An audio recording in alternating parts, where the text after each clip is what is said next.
উদ্যোগে আজকের এই সভায় সম্মানিত সভাপতি শুভেচ্ছা এবং অভিনন্দন জানাচ্ছি। আসসালামু আলাইকুম। আজকে আমরা যে প্রোগ্রামটি করতে যাচ্ছি সেটি হচ্ছে 31 নম্বর ওয়ার্ড শ্রমিক খুলনা জেলা শ্রমিক ফেডারেশনের প্রতিনিধি সভা। এই শ্রমিক আছে বিদায় আজকে বিশ্বাস করি।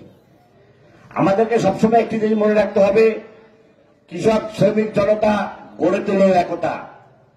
সকলকে বলবো কাঁধে কাঁধ মিলিয়ে, সকলকে সঙ্গে নিয়ে, সকলের সাথে কোনো ভেদাভেদ তৈরি না করে সকলকে ঐক্যবদ্ধ হয়ে আমরা এই সংগঠনটাকে একটু দাঁড়া করাই। দেখবেন যে 31 নম্বর ওয়ার্ডের এবং খুলনা জেলার খুলনা মহানগরের নেতৃত্ব এরাই দেবে। আমি জানি এদের অনেক সদস্য এবং বাংলাদেশ নির্মাণ শ্রমিক ফেডারেশন একটি গুরুত্ব বহন করে আমাদের 31 নম্বর ওয়ার্ড। আমাদের প্রায় 1000 থেকে 1200 সদস্য আছে আমাদের এই 31 নম্বর ওয়ার্ডে। শুধু নির্মাণ শ্রমিক ফেডারেশনের শুধু 1000 থেকে 1200 সদস্য আছে আমাদের এখানে। সকলকে 31 নম্বর পক্ষ থেকে কৃতজ্ঞতা জানাচ্ছি।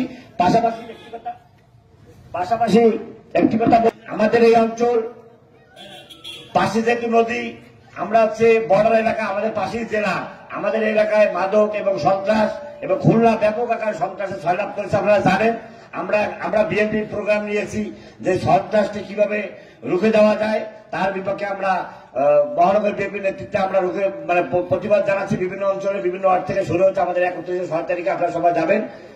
এবং আপনারা যে এই যে মাদকের যে ছয়লাভ এবং এই যে খুলনায় যে পরিমাণ খুন খারাপি শুরু হয়েছে, এই থেকে সকলকে রক্ষা করতে হবে। আমাদেরকে সকলে যারা বয়স আছি তারা সকলকে একটা জিনিস মনে রাখবেন, সেটি হচ্ছে আমাদের সন্তান। বিশেষ করে সন্ধ্যার পরে কোথায় যায় কি করে আপনারা সবাই একটু নজরদারি রাখবেন। একটি ছেলে যদি মাদকে আক্রান্ত হয়, একটি ছেলে যদি বেলাইনে চলে যায় সঙ্গদোষে, তাহলে কিন্তু ক্ষতিটা কিন্তু সেই পরিবারই হয়। সেই পরিবার থেকে আমাদের সমাজে আসে, সমাজ থেকে এলাকায় ছড়িয়ে যায়, এলাকা থেকে ওয়ার্ডে ছড়িয়ে যায়, রাষ্ট্রে ছড়িয়ে যায়। আমরা সর্বশেষ বাংলাদেশ ক্ষতিগ্রস্ত হয়। এই জন্য আমাদেরকে সবসময় মনে রাখতে হবে যে আমাদের পরিবারে যে যেমন আছে, ভাই বোন আত্মীয় স্বজন যে যেমন আছে, আমাদের সবাইকে একটি জিনিস খেয়াল করতে হবে যে এই অঞ্চলের কোনো মাদক কারবারি, কোনো সমাজ বিরোধী কোনো কার্যকলাপ যেন আমাদের ছেলেমেয়েরা এবং আমার আত্মীয় স্বজন না দিতে পারে, সেদিকে সবাই খেয়াল রাখবেন। আর পাশাপাশি সন্ত্রাসের যে অভয়ারণ্য তৈরি হচ্ছে খুলনায়, এর থেকে সামাজিক একটি অবস্থান আমাদের তৈরি করতে হবে। সামাজিক অবস্থান ছাড়া শুধু পুলিশ প্রশাসন দিয়েই কিন্তু আমাদের এই সন্ত্রাসকে নির্মূল করা যাবে না।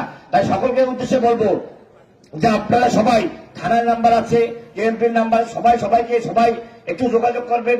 যদি না পারেন আমাদের ওয়ার্ড বিএনপিকে জানাবেন। আমরা চেষ্টা করব এই সন্ত্রাসের হাত থেকে এই ওয়ার্ডকে রক্ষা করা যায় কিভাবে। পাশাপাশি বলবো যে সামনের দিনে যে জাতীয় নির্বাচন আছে এবং কাউন্সিলর মেয়র নির্বাচন আছে, সবাই উপযুক্ত ব্যক্তিকে ভোট দিয়ে, আমাদের ধানের শীষ প্রার্থীকে ভোট দিয়ে বাংলাদেশের তারুণের অহংকার জনাব তারেক রহমানকে প্রধানমন্ত্রী ইনশাআল্লাহ করে আমরা দেশকে একটি নিয়ন্ত্রণে নিয়ে আসবো এবং দেশের মানুষকে সুখ শান্তিতে বসবাস করার সুযোগ করে দেবেন। এই আশাবাদ ব্যক্ত করে আমি আমার বক্তব্য শেষ করছি। সকলকে ধন্যবাদ। বাংলাদেশ জিন্দাবাদ।